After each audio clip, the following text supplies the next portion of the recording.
English speaking course के day 47 में आप सभी का स्वागत है। आज हमारा टॉपिक है इट, इट। आपको लगेगा बहुत ही इजी टॉपिक है, लेकिन कुछ ऐसा है जो जानना बहुत ज़रूरी है। और जब आप इंग्लिश बोलना सीखते हैं या फिर आप सेंटेंस को लिखते हैं तो इट में आप गलती कर सकते हैं, क्योंकि आपको पता शायद नहीं होगा कि किन किन अलग अलग तरीकों से इट का यूज किया जाता है। ये जो वर्ड है इट, ये बिल्कुल देयर की तरह है। अगर आपको याद हो, मैंने देयर की वीडियो में आपको बताया था कि जब भी किसी सेंटेंस में कहना होता है वहां, तो आप देयर का यूज तो करते ही हैं। जैसे मैं वहां जाता हूं, आई गो देयर। लेकिन ऐसे भी सेंटेंस होते हैं जिनमें वहां नहीं आता, फिर भी देयर का यूज करना पड़ता है। जैसे कि मेरी कार में पेट्रोल नहीं है, there is no petrol in my car. इस सेंटेंस में वहां तो आया नहीं, लेकिन फिर भी देयर का यूज करना पड़ा। क्यों करना पड़ता है, कब कब करना पड़ता है, यह बात मैंने आपको देयर के वीडियो में बताई थी। यानी कि देयर एक ऐसा सब्जेक्ट है जो वहां के सेंस के लिए भी यूज किया जाता है और ऐसे सेंटेंसेस में भी यूज किया जाता है जहां पर वहां नहीं होता। ठीक उसी तरह से इट भी एक ऐसा वर्ड है जिसका यूज या तो इस सेंस में किया जाता है, यह या वह। यह बोलो चाहे ये बोलो, वह बोलो चाहे वो बोलो, बात एक ही है। या तो इस सेंस में होता है और या फिर देयर की ही तरह एक एम्प्टी या डमी सब्जेक्ट की तरह होता है जिसका कोई मतलब नहीं होता उस सेंटेंस में, सिर्फ सेंटेंस को बनाने के लिए यूज किया जाता है, बिल्कुल देयर की तरह। ठीक है, इसीलिए इंग्लिश में कहा जाता है कि इट और देयर ये दो एम्प्टी डमी सब्जेक्ट माने जाते हैं, चाहे एम्प्टी सब्जेक्ट कह लो या डमी सब्जेक्ट। अच्छा, इट का यूज जब एज एन एम्प्टी या डमी सब्जेक्ट किया जाता है तो अलग अलग सिचुएशंस में किया जाता है। कब? टाइम के साथ, जब हम मौसम के बारे में बता रहे हो, डे, डेट या मंथ के साथ कैसे किया जाता है, ये सब आप इस वीडियो में जानेंगे। समय हो गया है या समय हो गया था, इस तरह के सेंटेंसेस में, समय लगना वाली बात हो उस तरह के सेंटेंसेस में कैसे होगा, ये सब तो आपको पता लगेगा एग्जांपल्स के माध्यम से। तो सबसे पहले इट का यूज देख लेते हैं। जब इट का मतलब सिंपल क्या होता है, यह या वह। सेंटेंस है, यह एक पेंसिल है। यह के लिए हम सब जानते हैं दिस इज अ पेंसिल, कोई डिफिकल्टी नहीं है। और चूंकि पेंसिल है, एक नॉन लिविंग थिंग है। नॉन लिविंग मतलब निर्जीव, जिसमें जान नहीं होती, और लिविंग बीइंग होता है सजीव, जिसमें जान होती है, जैसे हम सब लोग। तो दिस का यूज भी आप कर सकते हैं, इट का यूज भी आप कर सकते हैं। कभी कंफ्यूज नहीं होना है कि सजीव के लिए दिस का यूज करेंगे, निर्जीव के लिए इट। इंग्लिश में दिस और इट दोनों का यूज सजीव और निर्जीव दोनों केस में किया जा सकता है। और यह एक पेंसिल है बोलो, चाहे ये एक पेंसिल है बोलो, बात बिल्कुल सेम है। लेकिन जब हम कहते हैं वह एक पेंसिल है या वो एक पेंसिल है, वो या वह के लिए हम दैट का यूज करते हैं, दिस का नहीं करते। That is a pencil.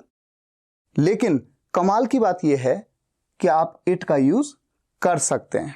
यानी कि इट का यूज यह, ये, वह, वो, इन सब के लिए होता है। मान लीजिए दूर आपको एक पेंसिल दिखे और आपको कहना है कि वो एक पेंसिल है, तो आप कह सकते हैं दैट इज अ पेंसिल, या आप कह सकते हैं इट इज अ पेंसिल।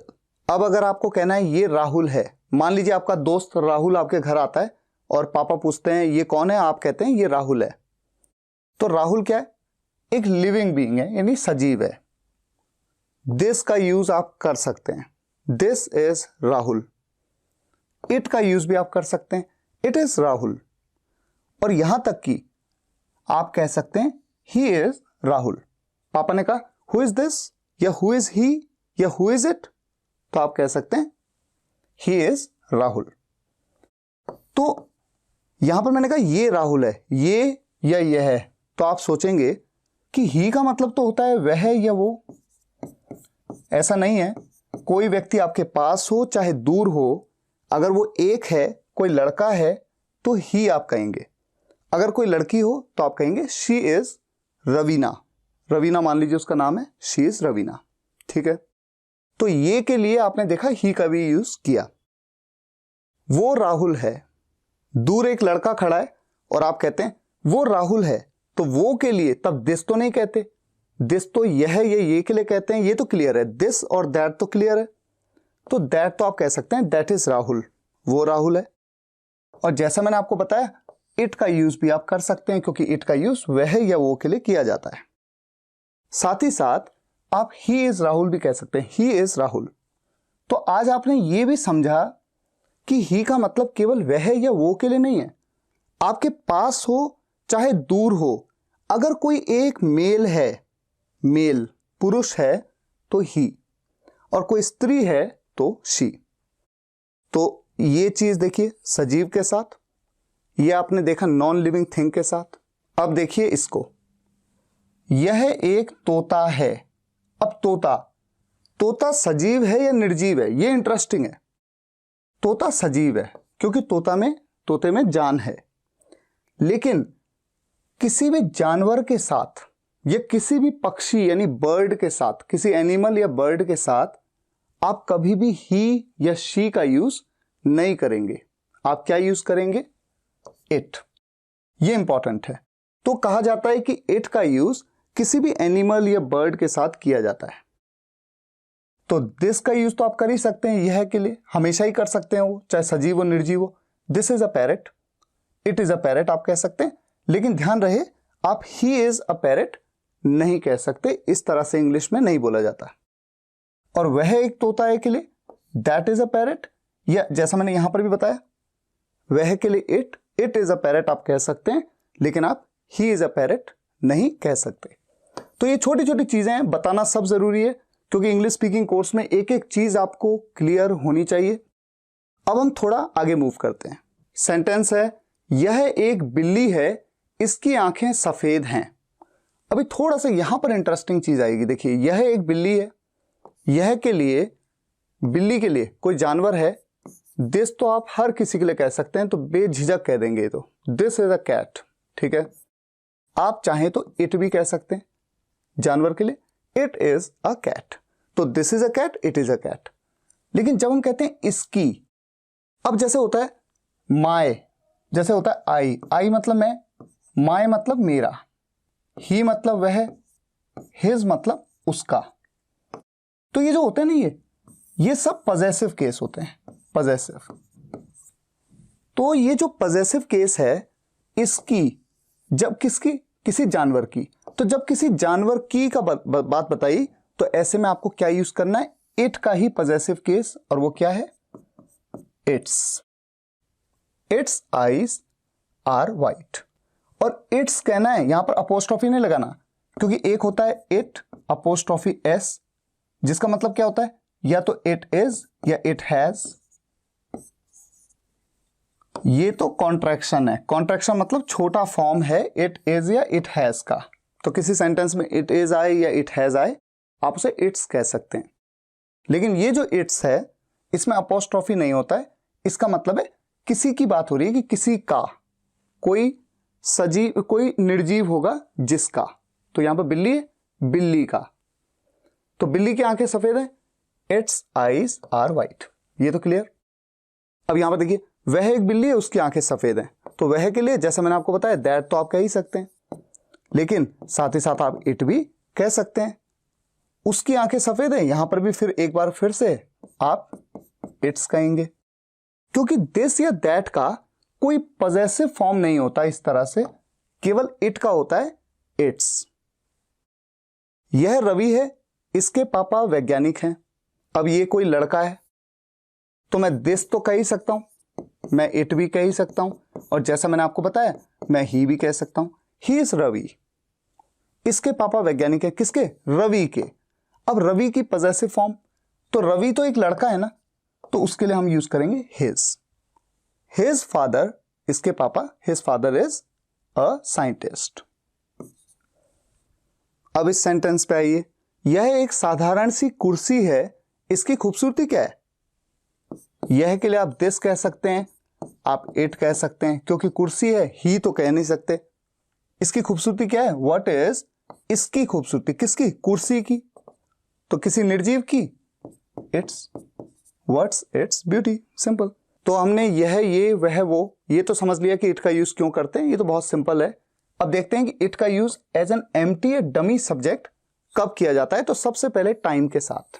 आपके सामने एक वॉच बनी हुई है, ठीक है, और कुछ लिखा है 15 मिनट्स को क्वार्टर कहते हैं, 30 मिनट्स को हाफ कहते हैं। आप में से अधिकतर को टाइम देखना आता होगा, इंग्लिश में टाइम बताना आता होगा, लेकिन फिर भी मैं मान लेता हूं कि बाई चांस नहीं आता, तो पहले जरा टाइम को देखना समझ लीजिए, फिर हम देखते हैं कि इट का यूज कहां पर करने की मैं बात कर रहा हूं। जब भी कभी आप किसी को टाइम बताते हैं, कोई आपसे पूछता है कि आपकी घड़ी में कितने बजे हैं, और आपको बताना है कि इतने बजकर इतने मिनट, 3:05, 10:25, ऐसा बताना है, तो पहले आप बताएंगे मिनट, उसके बाद आप बोलेंगे पास्ट, और उसके बाद बोलेंगे आवर यानी घंटा, कितने घंटे हो चुके हैं। तो कैसे बोलेंगे जरा देख लेते हैं। 2:15, इतने बजकर इतने मिनट का फॉर्मेशन। तो सबसे पहले आप बताएंगे मिनट, मिनट कितने 15, तो आप क्या कहेंगे 15, उसके बाद पास्ट, और उसके बाद 2, घंटा क्या है 2।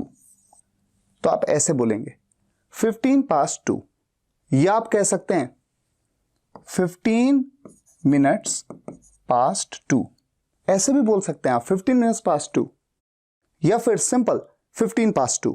इसका सीधा सा मतलब है 2:15। अब जैसे मैंने आपको बताया कि 15 जो मिनट्स होते हैं उसको क्वार्टर कहते हैं, तो इसी को मैं ऐसे भी कह सकता हूं, 15 मिनट्स को मैंने क्या कह दिया क्वार्टर, क्वार्टर पास्ट 2। तो आपके पास दोनों विकल्प हैं, आप कह सकते हैं 15 past 2 या 15 मिनट्स past 2 या फिर क्वार्टर पास्ट 2, ठीक है। 2:30, तो 30 past 2, और इसको भी 30 मिनट्स को आप जानते हैं, मैंने आपको बताया हाफ कहते हैं, तो इसे आप कह सकते हैं हाफ पास्ट 2। ये मैं सिर्फ आपको टाइम देखना सिखा रहा हूं, ठीक है। तो ये तरीका हो गया। अच्छा, इसी तरह से जब आपको किसी को टाइम बताना हो कि इतने बजने में इतने मिनट, जैसे 3 बजने में 25 मिनट, 2 बजने में 20 मिनट, 3 बजने में 15 मिनट, ऐसे में आपको पहले मिनट बोलना है जैसे ऊपर बोलते हैं आप, लेकिन इस बार आपको 2 बोलना है, और कितने बजने में वो घंटा बताना है। कैसे?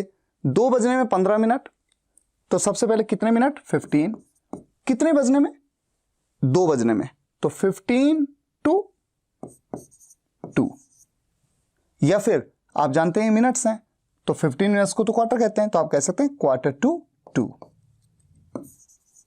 जब भी मौका मिलता है कोई आपसे टाइम पूछता है, हमेशा कोशिश करिए इंग्लिश में टाइम बोलिए, इस तरह से आपको रट जाएगा कि इतने बजकर इतने मिनट बोलूंगा तो पास्ट बोलना है, और इतने बजने में इतने मिनट बोलूंगा तो 2 बोलना है। 2 बजने में 30 मिनट 30 to 2, और 30 को हम हाफ कहते हैं, तो हाफ टू 2। 2 बजने में 12 मिनट 28 सेकंड। अब ये थोड़ा ट्रिकी हो जाता है क्योंकि यहां पर सेकंड्स भी आपने कहने हैं, तो 2 बजने में 12 मिनट 28 सेकंड, तो 2 बजने में सबसे पहले मिनट बताना है, लेकिन यहां तो सेकंड भी बता दिया, तो कोई बात नहीं, ये दोनों चीजें बता दो। 12 मिनट्स एंड 28 सेकंड्स, ये पूरा बता दिया। 12 minutes and 28 seconds to 2, 12 minutes and 28 seconds to 2। तो टाइम देखना तो आपने सीख लिया, और बाकी जब मैं प्रैक्टिस कराऊंगा तो बहुत सारे सेंटेंस लाऊंगा, तो रिवीजन भी हो जाएगा और क्लियर हो जाएगी चीजें। लेकिन इंपॉर्टेंट ये है कि इट का यूज कहां करना है टाइम के साथ। तो देखिए होता क्या है, जैसे किसी ने आपसे पूछा कि आपकी घड़ी में कितना बजा है, पहले तो इस सेंटेंस को इंग्लिश में कैसे पूछा जाएगा, what's the time by your watch, what's the time by your watch. इस सेंटेंस को आप रट लीजिए। अगर आपको किसी को टाइम पूछना है तो बस आपको यही बोलना है, what's the time by your watch. ठीक हो गया। अब पॉइंट ये है कि जब कोई आपसे पूछेगा टाइम, तो 2 तरीके हैं। हिंदी में हम कैसे बोलते हैं, या तो हम बस इतना बोल देते हैं 2:15, तो आप कह देंगे क्वार्टर पास्ट 2। लेकिन कभी कभी हम पूरा सेंटेंस बोलते हैं, कैसे? 2:15 हुए हैं। ये जो हुए हैं बोल दिया, तो हिंदी में भी एक तो शॉर्ट में बोला हमने 2:15, और एक हो गया 2:15 हुए हैं। तो उसी तरह से इंग्लिश में जब आप कहते हैं 2:15 हुए हैं, यानी पूरा सेंटेंस बनाते हैं, तो आपको बस कुछ नहीं करना है, आपको कह देना है इट्स। इट्स मतलब क्या? It is. तो इट इज भी बोल सकते हैं, बेहतर होगा आप इट्स कहें। आपको सिर्फ इतना कहना है 2:15 हुए हैं, इट्स 2:15, फुल स्टॉप। ये बन गया आपका पूरा सेंटेंस। तो कुछ सेंटेंसेस ले लेता हूं। ये देखिए पूरा सेंटेंस, 2:12 हैं, पूरा सेंटेंस बनाया। केवल इतना नहीं कहा 2:12, पूरा बताया 2:12 हैं। बस सिंपल सा काम करना है, इट्स कह देना है, इट्स। और उसके बाद रूल क्या कहता है? इतने बजने में इतने मिनट, तो पहले बताओ मिनट, 12। उसके बाद इतने बजने में वाला केस है 2, और कितने बजने में 2, इट्स 12 to 2। सिंपल, 2:12 है, मतलब इट्स 12 to 2। मेरी घड़ी में 2:15 है, मेरी घड़ी में, बस यही तो ऐड हो गया, ये तो ऑब्जेक्ट में ऐड कर ही लेंगे। तो सबसे पहले 2:15 है, इट्स क्या 15, 2 बजने में, फिर वो वही 2 आएगा, इट्स 15 to 2। और 15 की जगह पे मैंने आपसे क्या कहा था, क्या बोल सकते हैं आप? 1/4 इट्स 1/4 यानी कि 2:15 है। कहां पर है? मेरी घड़ी में, बाय माई वॉच। एक चीज बड़ी इंपॉर्टेंट है, मेरी घड़ी में बोला, में के लिए आपको लगेगा इन, लेकिन हमेशा ध्यान रखें माई वॉच, इससे पहले हमेशा ही आपको क्या कहना है? बाय। ठीक है, जैसे मैंने आपसे क्वेश्चन में क्या बोला था, आपकी घड़ी में कितना बजा है? What's the time by your watch? अब अगर आपके मन में आएगा कि सर बाय क्यों कहते हैं, इन क्यों नहीं कहते, बाय का यूज तो द्वारा, से, इस सेंस में होता है, उस सब को भूल जाइए। कुल मिलाकर जिस तरह से इंग्लिश नेटिव बोलते हैं, जिनकी इंग्लिश लैंग्वेज है, जब वही ऐसा बोलेंगे तो हमें भी उनको फॉलो करना है।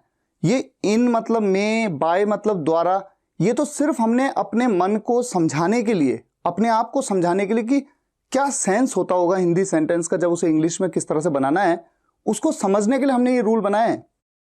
लेकिन जैसे इंग्लिश नेटिव बोलते हैं हमें वैसे ही बोलना है। तो कैसे बोलते हैं? Bye, bye my watch. 10:15 बचे हैं, अब यहां पर आगे बचे हैं, इट्स, ये तो सिंपल है, इट्स। अब 15 मिनट बचे हैं, तो थोड़ा इस चीज को समझ लीजिए। 15 मिनट को क्वार्टर कहते हैं, इट्स क्वार्टर। अब मैं वैसे तो ये कहता 1/4 10:15 मतलब 1/4, लेकिन 15 मिनट्स, अब क्वार्टर के बाद मैं क्या कहूं, तो इसलिए थोड़ा सा देखिए, समझना है इसको। इट्स 15 मिनट्स लेफ्ट, बचे हैं मतलब लेफ्ट हैं, 15 मिनट बचे हैं, इट्स 15 मिनट्स लेफ्ट टू 10। अब यहां पर मैंने क्वार्टर को काटा क्यों? मैं 15 मिनट्स मतलब क्वार्टर ही तो होता है, तो फिर मैंने इसे काट क्यों दिया? वो मैंने इसलिए काट दिया क्योंकि ये ज्यादा बेहतर नहीं लग रहा है। आप देखिए इस चीज को, इट्स क्वार्टर लेफ्ट टू 10, क्या मतलब बन रहा है? कुछ खास समझ में नहीं आएगी, इट्स क्वार्टर लेफ्ट टू 10। तो जब लेफ्ट का यूज हो रहा है किसी सेंटेंस में कि इतने मिनट बचे हैं या इतने सेकंड बचे हैं, ऐसे में आप बजाय 15 मिनट्स को क्वार्टर या 30 मिनट्स को हाफ, ऐसा कहना सही नहीं दिख रहा है, इंग्लिश नेटिव नहीं बोलते हैं, इसीलिए मैंने इसको काट दिया। पहले मैंने इसे क्यों लिखा? क्योंकि मैंने ये सोचा कि ठीक है 15 मिनट्स लिखा है तो मैं क्वार्टर कह देता हूं, लेकिन जब मैंने नोटिस किया कि बच्चे भी बता रहे हैं कि कितना टाइम लेफ्ट है, ऐसे में ये कहना ज्यादा बेहतर है 15 मिनट्स लेफ्ट टू 10, 10 बजने में। 10:30 हो गए, 10:30 मतलब 10:30, 30 मिनट मतलब हाफ, इट्स, ये तो कहना ही, ठीक है, 10:30। 10:30 हो गए, इट्स 10:30। अब आ जाते हैं हम वेदर पे। वेदर मतलब मौसम। इट का प्रयोग सब्जेक्ट की तरह, और मैंने कहा मौसम के केस में, मौसम में 3 चीजों को नोट कर लीजिए, रेन, हेल और स्नो। रेन मतलब क्या होता है? देखो, रेन का एक मतलब तो होता है बारिश, लेकिन ये एक क्रिया भी है, एक वर्ब भी है, और इसका मतलब होता है बारिश होना। तो इसकी 3 फॉर्म्स भी होंगी। जब ये एक वर्ब है तो इसकी 3 फॉर्म्स भी होंगी। तो क्या है? ईडी लग जाता है, रेन, रेन्ड, और तीसरी थर्ड फॉर्म भी क्या है? रेन्ड। इसी तरह से हेल, हेल का मतलब क्या होता है? ओले पड़ना, जैसे बारिश होना, ओले पड़ना, इसकी भी 3 फॉर्म्स में, सेकंड और थर्ड फॉर्म में ईडी लग जाता है। और इसी तरह से स्नो, स्नो मतलब बर्फ पड़ना, तो बर्फ पड़ना ये भी एक क्रिया है, इसकी भी सेकंड और थर्ड फॉर्म्स में ईडी लग जाता है, स्नोड, स्नोड। अब सेंटेंस की अगर हम बात करें तो जिस भी टेंस में सेंटेंस होगा उस तरह से बनाया जाएगा। आप ये ऑलरेडी टेंस पढ़ चुके हैं तो आपको सेंटेंस से बनाने में तो दिक्कत नहीं होनी चाहिए, लेकिन ध्यान ये रखना है कि जब भी किसी सेंटेंस में रेन, हेल या स्नो ये 3 मुख्य क्रियाएं आ जाएं, ऐसे में सब्जेक्ट हमेशा होगा इट। मतलब क्या है, जैसे मान लीजिए मैं कहूं बारिश हो रही है, अब देखिए ये प्रेजेंट कंटिन्यूअस टेंस में सेंटेंस दिख रहा है, बारिश हो रही है, सब्जेक्ट होगा इट। सब्जेक्ट के बाद इज लगता है, इज एम आर का यूज करते हैं, इट के साथ तो हमेशा इज लगता है, थर्ड पर्सन सिंगुलर सब्जेक्ट है, इट इज। और बारिश होना के लिए हम कहते हैं रेन और आईएनजी लग जाएगा, क्योंकि बारिश हो रही है प्रेजेंट कंटिन्यूअस टेंस में। अगर मान लीजिए थोड़ा सेंटेंस और बढ़ा लूं, आज बारिश हो रही है, इट इज रेनिंग टुडे, है ना। अगर मैं कहूं वहां रोज बारिश होती है, होती है तातिती के है हूं, प्रेजेंट का इंडेफिनिट टेंस, इट। अब उसके बाद सब्जेक्ट के बाद क्या लगता है प्रेजेंट इंडेफिनिट टेंस में, हमेशा वर्ब की फर्स्ट फॉर्म, और उसके साथ एस या ईएस का यूज होता है। एस का यूज कब होता है, जब सब्जेक्ट हो थर्ड पर्सन सिंगुलर, और थर्ड पर्सन सिंगुलर ही सब्जेक्ट है, इसलिए एस का यूज करेंगे। इट रेन्स मतलब बारिश होती है। तो आप देख रहे हैं बारिश होती है, इस सेंटेंस में कहीं पे भी यह, ये, वह, वो तो आ नहीं रहा, लेकिन फिर भी इट का यूज हो रहा है। इसीलिए तो कह रहे हैं कि एक डमी सब्जेक्ट है या एक एम्प्टी सब्जेक्ट कहा जाता है। वहां रोज बारिश होती है, it rains every day, it rains there, वहां होती है ना, it rains there every day. ठीक इसी तरह से कल वहां बर्फ पड़ेगी, मान लीजिए मैं ऐसा कहता हूं कल वहां बर्फ पड़ेगी, तो पड़ेगी यानी फ्यूचर इंडेफिनिट टेंस, सब्जेक्ट तो इट होगा, इट विल, और विल के बाद वर्ब की फर्स्ट फॉर्म स्नो, बर्फ पड़ने को स्नो कहते हैं। इट विल स्नो, मान लीजिए मैं कहता हूं वहां बर्फ पड़ेगी, इट विल स्नो देयर। या मैं ऐसा कहता हूं कल बर्फ पड़ेगी, इट विल स्नो टुमारो। तो बस ये समझना इंपॉर्टेंट है कि इट का यूज आपको करना ही पड़ेगा सब्जेक्ट की तरह, अगर किसी भी सेंटेंस में वर्ब आ जाएं रेन, हेल या स्नो, जिनका मतलब होता है बारिश होना, ओले पड़ना या फिर बर्फ पड़ना। तो कुछ सेंटेंसेस ले लेते हैं। वहां बारिश हो रही है, रहा है, रही है, रहे हैं, प्रेजेंट का कंटिन्यूअस टेंस, इट इज, बारिश होना को rain, raining there, it is raining there. कल देहरादून में ओले पड़ेंगे, पड़ेंगे, गागेगी, फ्यूचर का इंडेफिनिट टेंस, सबसे पहले सब्जेक्ट है इट, उसके बाद में विल, उसके बाद ओले पड़ने को कहते हैं हेल, इट विल हेल। इसका क्या मतलब है, ओले पड़ेंगे, बस ये हो गया। कब पड़ेंगे, कल पड़ेंगे, टुमारो। कहां पड़ेंगे, देहरादून में, in Dehradun, it will hail in Dehradun tomorrow. जनवरी में मसूरी में बर्फ पड़ती है, तातिती के साथ है हूं, प्रेजेंट का इंडेफिनिट टेंस, सबसे पहले सब्जेक्ट इट, बर्फ पड़ने को स्नो कहते हैं, इट स्नोज। एस क्यों लग गया, क्योंकि थर्ड पर्सन सिंगुलर सब्जेक्ट है, आप जानते हैं इट स्नोज मतलब बर्फ पड़ती है, बस इतनी बात हो गई। कहां पड़ती है, मसूरी में, इन मसूरी। कब पड़ती है, जनवरी में, इन जनवरी। इट स्नोज इन मसूरी इन जनवरी। ठीक है। पिछले साल बहुत बारिश हुई थी, पिछले साल, ये साल है, साथ नहीं, पिछले साल, पिछले साल बहुत बारिश हुई थी, तो बारिश होना आ गया, रेन आ गया। ठीक है, इसका मतलब तो सेंटेंस में इट आएगा एज अ सब्जेक्ट। हुई थी, आया था, गया था, उठा था, बैठा था, रोया था, सोया था, हंसा था, जागा था, पास्ट का परफेक्ट टेंस, पास्ट परफेक्ट में हैड का यूज करते हैं, इट हैड। और रेन वर्ब की थर्ड फॉर्म का यूज करेंगे, थर्ड फॉर्म होती है रेन्ड, जो मैंने आपको शुरुआत में बताया था, रेन की third form rained. It had rained बहुत, a lot, it had rained a lot पिछले साल, लास्ट ईयर। ठीक है, अब इससे आगे तो हम प्रैक्टिस की एक्सरसाइज में करेंगे, फिलहाल आपको कॉन्सेप्ट समझा दिया। अब अगले में मूव करते हैं। टाइम हो गया, वेदर हो गया, डे, डेट और मंथ के साथ सिंपल सा है, देख लेते हैं। इट का प्रयोग सब्जेक्ट की तरह डे, डेट, मंथ के साथ। आज शनिवार है, शनिवार क्या है? एक डे है।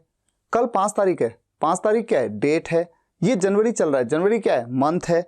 अगले महीने उसका बर्थडे है, बर्थडे क्या है? ये भी तो एक डे है, कोई दिन है ये। तो ऐसे में हमेशा इट का यूज सब्जेक्ट की तरह ही किया जाता है। हालांकि सेंटेंस है आज शनिवार है, बोलने में तो आप ऐसे भी बोल सकते हैं टुडे इज सैटरडे, लेकिन आपको जान के हैरानी होगी कि इंग्लिश नेटिव कभी भी इस तरह से नहीं बोलना प्रेफर करते, इस तरह से बोलते ही नहीं है। इनफैक्ट वो बोलते कैसे हैं? पहले इट का यूज करते हैं, इट इज सैटरडे टुडे। तो ये बेहतर होगा कि आप इसी तरह से बोलें, इट्स सैटरडे टुडे। और जब भी आपको इट इज कहना होता है ना, बेहतर ये है कि आप हमेशा ऐसा कहें, इट्स सैटरडे टुडे। ठीक है। आज मंडे है, इट्स मंडे टुडे। आज रविवार है, इट्स संडे टुडे, ऐसे बोलना चाहिए।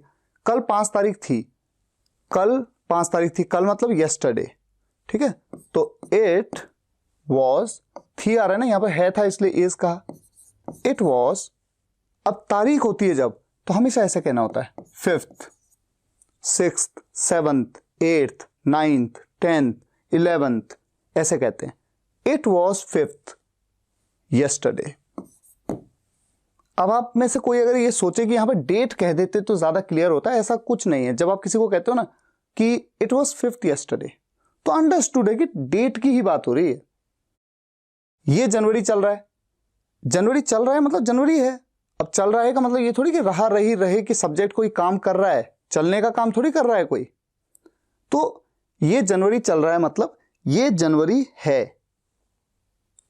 इट इज जनवरी। यहां पर एक चीज थोड़ा और इंटरेस्टिंग आ सकती है, इट की जगह मैं अगर दिस कह दूं ये के लिए। अब देखिए इस सेंटेंस में तो ये आ गया, यहां पर कहीं पे भी यह, ये, वो, वह नहीं था, यहां पे भी नहीं था, तो इट का यूज कंपलसरी हमें करना ही पड़ा, है ना। लेकिन यहां तो ये लिखा हुआ ही आ रहा है, तो ये के लिए तो इट कहते ही हैं, तो आप ऐसे में इट का भी यूज कर सकते हैं और आप इस सेंटेंस को इट इज जनवरी की जगह दिस इज जनवरी भी बना सकते हैं। ठीक है। अगले महीने उसका बर्थडे है, उसका बर्थडे है, तो बर्थडे है मतलब इट्स उसका बर्थडे, हिज बर्थडे। कोई लड़का है तो हिज, लड़की होती तो हर, इट्स हिज बर्थडे। कब है? अगले महीने, नेक्स्ट मंथ। तो मुझे नहीं लगता कि कोई कंफ्यूजन होना चाहिए, it's his birthday next month. और बहुत ही सिंपल है, इट का यूज आप करेंगे जब कभी भी सेंटेंस में किसी डे की बात हो, डेट की बात हो, मंथ की बात हो। अब हम आ गए हैं इन दोनों पॉइंट्स पे, इन दोनों जगहों पे इट का यूज कैसे करना है, ये बहुत ही इंपॉर्टेंट है। प्रैक्टिस एक्सरसाइज जब होगी तब भी इस तरह के ही सेंटेंसेस ज्यादा आएंगे, आपको कंफ्यूज कर सकते हैं, इसलिए ध्यान से देखिए। इट का प्रयोग सब्जेक्ट की तरह, आपके सामने दो अलग अलग चीजें हैं, समय हो गया है और समय हो गया था। अगर किसी सेंटेंस में आया समय हो गया है, ऐसे में हैज बीन का यूज करेंगे, और समय हो गया था के केस में हैड बीन का यूज करेंगे। और हमेशा ध्यान रखिए, समय हो गया मतलब समय हो चुका है, तो चाहे कह दें चुका है, चाहे कह दें गया है, बात एक ही है। ठीक है। अब देखिए सेंटेंस बनेगा कैसे। मान लीजिए मैं कहूं 2 घंटे हो गए हैं। अब 2 घंटे क्या है? समय है ना, तो 2 घंटे हो गए यानी 2 घंटे हो चुके हैं। तो ऐसे केस में आप देख रहे हैं 2 घंटे हो गए हैं, यहां पर कहीं पे भी यह वह नहीं आया, लेकिन फिर भी इट का यूज सब्जेक्ट की तरह कैसे होगा? इट, और फिर आपको हैज बीन यूज करना है। It has been 2 hours। अगर मैं कहूं 15 मिनट हो गए हैं, इट हैज बीन 15 minutes। 5 साल हो गए थे, 5 साल हो गए थे, 5 साल क्या है? समय है ना, तो समय हो गया था, हैड बीन का यूज करेंगे। It had been 5 years। कई दिन हो गए। अब कई दिन, ये कई दिन ये क्या है? ये भी समय है, तो कई दिन हो गए हैं, हैज बीन का यूज। इट हैज बीन, कई दिन को क्या कहते हैं? Many days. बस 2 मिनट हुए हैं, किसी ने आपसे पूछा आप कब आए? आपने कहा बस 2 मिनट हुए हैं। तो बस 2 मिनट हुए हैं, तो 2 मिनट क्या समय? 2 मिनट हुए हैं यानी 2 मिनट हो गया है। It has been just 2 minutes, बस 2 मिनट के लिए जस्ट 2 मिनट्स या ओनली 2 मिनट्स। तो मुझे उम्मीद है कि आप ये समझ गए, और जब हम प्रैक्टिस करेंगे बहुत से सेंटेंस आएंगे। बस इतना ध्यान रखना है कि कैसे बोलना है जब हम कह रहे हैं इतना समय हो गया है या इतना समय हो गया था। अब एक पॉइंट, मान लीजिए मैं कहूं, जैसे मैंने यहां पर कहा था 2 घंटे हो गए हैं, इट हैज बीन 2 आवर्स। अगर मैं कहूं मुझे 2 घंटे हो गए, अब मुझे कह दिया तो मुझे के लिए मेरे को क्या जोड़ देना है? To me. It has been 2 hours to me. ठीक है। अगर मैं कहूं उसे 2 घंटे हो गए हैं, कोई लड़का है, it has been 2 hours to him. उसे 2 घंटे हो गए हैं, कोई लड़की है, it has been 2 hours to her. हमें 2 घंटे हो गए, it's been 2 hours to us. और मैंने क्या कहा? It's been. इट हैज की जगह क्या कह सकते हैं आप? इट्स। क्योंकि आप जानते हैं, मैंने आपको बताया कि इट्स जो है ये इट इज और इट हैज दोनों का कॉन्ट्रैक्शन है। अब यहां पर आपके सामने कुछ चीजें लिखी हैं, ध्यान से इस चीज को देखिए। देखिए, मैं कहता हूं 2 घंटे हो गए, ये 2 घंटे हो गए थे, ये 2 दिन हो गए थे, 2 साल हो गए थे, 2 महीने हो गए थे, 2 हफ्ते हो गए थे, या 2 हफ्ते हो गए हैं। क्या करते हुए हैं? या तो मैं कह रहा हूं मिलते हुए, यानी किसी काम को करते हुए, या फिर मिले हुए मतलब किसी काम को किए हुए। मान लीजिए मैं आपसे कहूं कि आपसे मिलते हुए मुझे 2 महीने हो गए, 2 महीने हो गए, यानी 2 महीने से मैं आपसे मिल रहा हूं, कंटिन्यू। और अगर मैं कहूं आपसे मिले हुए मुझे 2 महीने हो गए, यानी कि मैं आपसे 2 महीने पहले मिला था। तो इन दोनों सेंटेंस में फर्क है ना। आपसे मिलते हुए मुझे 2 महीने हो गए, यानी कि मैं 2 महीने से मिल रहा हूं, और आपसे मिले हुए मुझे 2 महीने हो गए, यानी 2 महीने पहले मिला था, उसके बाद नहीं मिला। तो जब भी किसी काम को करते हुए ऐसे में सिंपल उसके साथ आईएनजी लगा देना है। मिलने को मीट, मीट के साथ आईएनजी मीटिंग। खेलते हुए प्लेइंग, सोते हुए स्लीपिंग, रोते हुए वीपिंग, नाचते हुए डांसिंग। अभी आप देखेंगे आगे सेंटेंस में कैसे यूज हो गए। और जब हम कहते हैं मिले हुए, यानी किसी काम को किए हुए, तो मिले मीट की थर्ड फॉर्म तो हैविंग के साथ यूज करते हैं, हैविंग मेट। खेले हुए हैविंग प्लेड, सोए हुए हैविंग स्लेप्ट, स्लीप की थर्ड फॉर्म स्लेप्ट, स्लीप मतलब सोना, थर्ड फॉर्म स्लेप्ट। रोए हुए हैविंग थर्ड फॉर्म वीप मतलब रोना, वेप्ट। नाचे हुए हैविंग डांस्ड। अब हम थोड़ा सा इन चीजों को लेकर के सेंटेंसेस बनाते हैं। मुझे तुमसे मिले हुए 3 साल हो गए। अब सेंटेंस को देखिए, स्टेप वाइज बनाएंगे हम, स्टेप बाय स्टेप। 3 साल हो गए हैं, पहले इतने को बनाते हैं, यानी समय हो गया है। It's been, it has been 3 years। अब मैंने उसके बाद आपको क्या कहा था? किसे हुए हैं? मुझे हुए हैं। मुझे 3 साल हो गए, it's been 3 years to me. अब क्या किए हुए या क्या करते हुए? तुमसे मिले हुए, तो मिले हुए क्या बताया था? Having met. मिलने को मीट, मीट की third form met, having met you. कुछ समझ आया? अगर एक तरीके से बनाएंगे तो सब समझ आएगा। अब इसे देखिए, मुझे तुमसे मिले हुए 3 साल हो गए, और यहां पर क्या? मुझे तुमसे मिलते हुए 3 साल हो गए। अब ये इंटरेस्टिंग है, 3 साल हो गए, इट्स बीन 3 years। मैं इसे इट्स कह रहा हूं क्योंकि मैंने आपको बताया इट्स मतलब it has. It's been 3 years किसे हुए? मुझे, टू मी। यहां तक तो सेंटेंस सेम आएगा। तुमसे मिलते हुए यानी 3 साल से मिल रहा हूं मैं, तो मिलते हुए के लिए मैंने क्या बताया था? केवल आईएनजी लगा देंगे, meeting you. It's been 3 years to me meeting you. तो देखा कितना फर्क आ गया। मिलते हुए बोला तो मीटिंग हो गया, और मिले हुए बोला तो हैविंग मेट हो गया। ठीक है। यहां आए हुए, ये हो नहीं, यहां आए हुए, यहां आए हुए काफी समय हो गया है, यहां आए हुए, ये सही लिखा है। यहां आए हुए काफी समय हो गया। पहले इसको देखिए, काफी समय हो गया है। It has been a long time. It has been a long time. आए हुए यानी जैसे मिले हुए, तो आए हुए, आने को कम कहते हैं, कम की थर्ड फॉर्म भी कम होती है। आए हुए having come. It's been a long time having come, आए हुए यहां, हियर। तुम्हारा इंतजार करते हुए मुझे 1 घंटा हो चुका है, यानी 1 घंटे से इंतजार कर रहा हूं। तो करते हुए जैसे मिलते हुए, तो तुम्हारा इंतजार करते हुए मुझे 1 घंटा हो चुका है। हो चुका है या हो गया है, मैंने कहा एक ही चीज है। 1 घंटा हो चुका है। इट हैज बीन 1 आवर, मुझे, टू मी, क्या करते हुए, इंतजार करते हुए। वेटिंग, और वेट के साथ हमेशा फॉर लगता है, waiting for you. It's been 1 hour to me waiting for you. It's been 1 hour, 1 घंटा हो चुका है मुझे, टू मी, इंतजार करते हुए आपका, यह तुम्हारा। ठीक है, बाकी प्रैक्टिस में और सेंटेंस आएंगे। अब हम आगे मूव करते हैं। तो हमने ये तो देख लिया, हैज बीन, हैड बीन का यूज। प्रेजेंट में हैज बीन, समय हो गया है, और हैड बीन, समय हो गया था। अब आ जाते हैं टेक, समय लगना। समय लगना के केस में भी हमेशा ध्यान रखना है, सब्जेक्ट तो होगा इट, और क्रिया, मुख्य क्रिया वर्ब होगी टेक।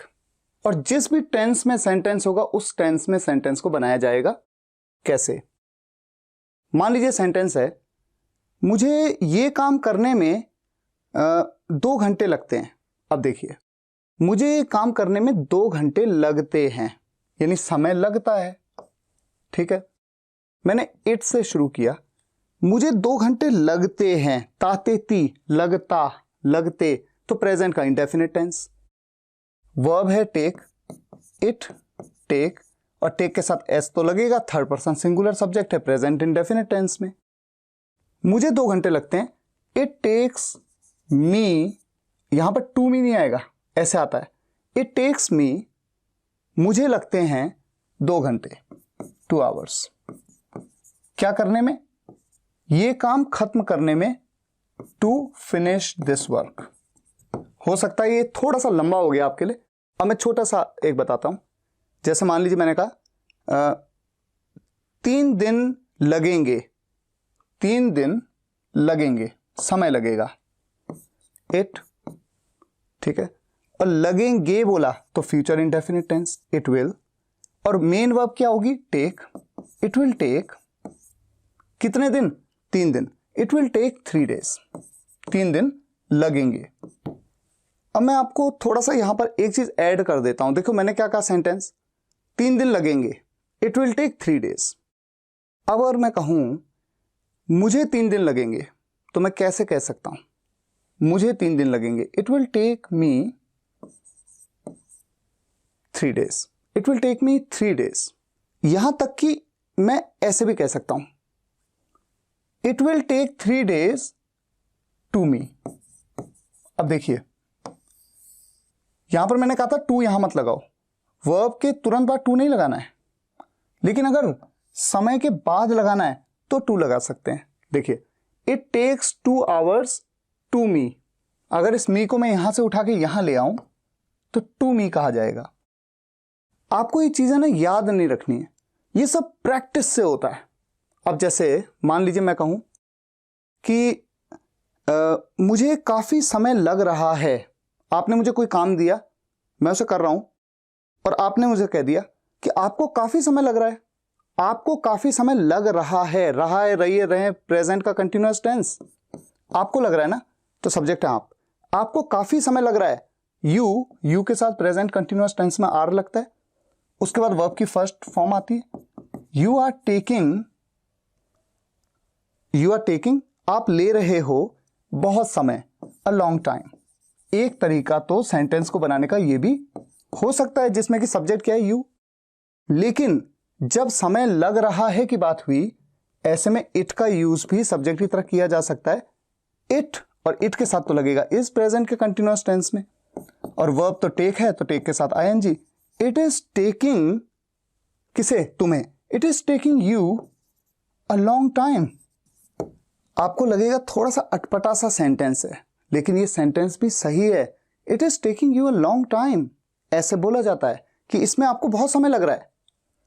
यू को उठाकर अगर मैं समय के बाद कह दूं तो जैसा मैंने यहां पर किया, मैं टू के साथ कह सकता हूं to you, it is taking a long time to you. तो आप ये समझ पा रहे हैं कि जब, अब देखिए इस सेंटेंस की अगर हम बात करें, इट विल टेक 3 days, मान लीजिए ये नहीं था, सिंपल मुझे इतना कहना था 3 दिन लगेंगे, तब तो मेरे को इट ही कहना पड़ता। लेकिन अगर मैं कह रहा हूं कि मुझे 3 दिन लगेंगे तो it will take me 3 days या it will take 3 days to me, और जैसे आपको लग रहे हैं वैसे मुझे लगेंगे, तो मैं इस सेंटेंस को ऐसे भी तो बोल सकता हूं आई के साथ। इस सेंटेंस को आई विल टेक कितने दिन? 3 दिन। I will take 3 days। अच्छा, जो पिछली बार जो हैज बीन हैड बीन था, वहां ऐसा नहीं होता है कि आई को यू को उठा के आप शुरुआत में ले आओ, नहीं, वहां तो इट का ही यूज करना पड़ेगा एज अ सब्जेक्ट। समय लगना में भी इट का ही यूज एज अ सब्जेक्ट करना ज्यादा बेहतर विकल्प है। लेकिन अगर ये बता दिया कि मुझे लगेंगे या उसे लगेंगे, किसे लगेगा वो समय, तो उसको आप एज अ सब्जेक्ट भी यूज कर सकते हैं। ये देखिए पहला सेंटेंस, मुझे ये काम खत्म करने में 2 महीने लगे। अभी इस सेंटेंस को देखते हैं, पहले एक स्टेप बाय स्टेप चलेंगे। 2 महीने लगे यानी समय लगा, आया गया, उठा बैठा, रोया सोया, हंसा जागा, पास्ट इंडेफिनिट टेंस। इट का यूज तो मैंने कहा सब्जेक्ट की तरह हो गई होगा, वर्ब होगी टेक, पास्ट इंडेफिनिट टेंस में सेकंड फॉर्म लगती है। इट टुक, लगा 2 महीने, इट टुक 2 months। केवल इतने सेंटेंस का मतलब क्या है? 2 महीने लगे, लेकिन मैंने यहां बता दिया मुझे लगे। तो एक तरीका तो हो सकता था कि मैं यहां पर मी लगा देता, इट टुक मी 2 months, या फिर अगर मैं यहां पर ना लगाऊं तो मैं यहां पर कह सकता हूं it took 2 months to me. सही है ना? यही चीज तो बताई मैंने आपको। अब आगे की बात क्या है? ये काम खत्म करने में, यानी कि इस काम को फिनिश करने में, टू फिनिश दिस वर्क। अब चूंकि इस सेंटेंस में मैंने ये बता दिया कि किसे लगेंगे, मुझे लगेंगे, तो मैं इस सेंटेंस को आई के साथ भी बना सकता हूं। इस तरह से तो बना ही सकता हूं, आई के साथ भी बना सकता हूं। आई टुक, मुझे लगे या मैंने लिया, कितना समय लिया? 2 महीना। आई टुक 2 months, और उसके बाद मैं कह दूंगा क्या करने में लिया मैंने 2 महीना? ये काम खत्म करने में, to finish this work. Sorry, यहां पर टाइम नहीं, यह है वर्क। यहां पर भी लिख देता हूं टू फिनिश दिस वर्क। तो अब आप समझे, जब मैं बता रहा हूं मुझे, अगर मैं ना बताता तो, अगर मैं ये बताता ही नहीं, मैं सिर्फ ये कहता ये काम खत्म करने में 2 महीने लगे, अब किसने किया ये नहीं बताया, तब तो मैं ऐसे ही बनाता ना सेंटेंस को, it took 2 months to finish this work. तब मैं ये टू मी ये तो बोल ही नहीं सकता था। अब इस सेंटेंस को देखिए, हमें फैसला करने में कई दिन लगेंगे। अब यहां पर भी मैंने बता दिया कि किसे लगेंगे, हमें। मान लीजिए हमें नहीं होता, तब सेंटेंस को आप कैसे बनाते? केवल इतना, फैसला करने में कई दिन लगेंगे। हमें कह दिया, ठीक है, मैं जोड़ देता हूं। देखिए, कई दिन लगेंगे, समय लगेगा, future indefinite tense, it will take, it will आएगा, गागेगी, इट विल टेक कई दिन, मैनी डेज। अब चूंकि मैंने बता दिया किसे लगेंगे, हमें लगेंगे, टू अस, या तो टू अस यहां पर, या फिर जैसे मी लगाया टुक के तुरंत बाद, वैसे टेक के तुरंत बाद अस लगा सकता हूं मैं यहां पर, लेकिन फिलहाल नहीं लगा रहा हूं, ठीक है। या तो मैं कह सकता हूं it will take us many days, या it will take many days to us, क्या करने में? फैसला करने में, टू डिसाइड। इस तरह से सेंटेंस को बनाएंगे। और या फिर जैसा मैंने आपको बताया, चूंकि यहां बता रहे हैं कि किसे लगेंगे, हमें लगेंगे, तो वी से भी मैं शुरुआत कर सकता हूं। सब्जेक्ट में आएगा हम, तो मतलब वी विल टेक कितने दिन? कई दिन, many days to decide, we will take many days to decide. तो आज आपने इट के कॉन्सेप्ट को समझा। अब आगे हम करेंगे प्रैक्टिस, और कॉन्सेप्ट पे हमारी पकड़ हो जाएगी मजबूत। तो फिलहाल आज के लिए यहीं तक। अगर आपको ये वीडियो पसंद आया हो तो वीडियो को लाइक करिएगा, शेयर करिएगा, और कमेंट्स में बताइएगा कैसा लगा। मिलते हैं नेक्स्ट वीडियो लेक्चर में, तब तक के लिए टेक केयर, गुड बाय।